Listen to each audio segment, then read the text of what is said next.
Naghain ng reklamong may kaugnayan sa bid rigging ang Department of Public Works and Highways sa Philippine Competition Commission laban sa ilang construction company. Kaugnay po yan sa questionabling flood control projects. Sa gitna ng investigasyon, may panawagan naman ang pinuno ng ICI. Balitang hatid ni Joseph Morong. Bitbit ni Justice Andres Reyes Jr. ang placard na ito, pag-ibig daw at hindi kasakiman ang kailangan ngayon. We need to love our country. We need to love our countrymen.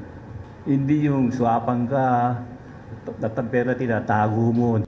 Ipinananawagan niya ni Reyes sa gitna ng mga anomalyang iniimbestigahan ng pinamumunuan niyang Independent Commission for Infrastructure o ICI kaugnay ng mga flood control projects. Tulad na lamang ng nakita ng Commission on Audit o COA sa Bukawi, Bulacan na nagkakahalagang 95 milyon pesos. Idineklarang natapos itong Enero 2025 lamang, kompleto ang bayad. Pero ayon sa COA, wala namang naitayong istruktura sa sinabing lokasyon sa Barangay Bambang.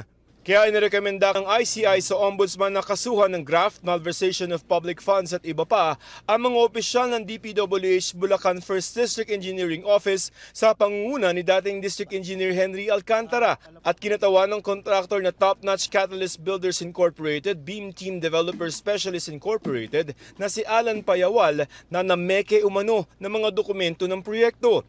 Hinihinga namin sila ng pahayag. Para sa ghost project na yan sa Bukawi, Bulacan, wala mga mambabatas o mga proponent na nagpondo sa proyektong yan ang inirekomendang kasuhan ng ICI sa Ombudsman. Puro mga engineer at kontraktor pa lamang. Paliwanag ni Reyes, wala pa silang nakitang koneksyon ng mga mambabatas sa proyektong ito. No, there is definitely a connection, but we still have to establish the connection. Hindi naman pwedeng may gawin yung DPWH na walang nagbigay ng kontrata o project referral Hindi po nila sinabi sa ICI kung sino yung nagputos sa kanila? Hindi, nagbigay sila ng mga pangalan. But hindi lahat siguro. O baka yun ang alam nila. I don't know if they're withholding or what. Tungkol naman sa ipinangakong live streaming ng ICI sa Senado, kasalukuyan pa raw sila nagbabalangkas ng rules. Hindi naman kami korte. Okay. So, it's better talaga na we investigate without other people present. Kasi yung testigo o yung akusado, pag maraming tao, hindi iba yung kilos People screaming for live streaming should understand na hindi kami, pulis na kami.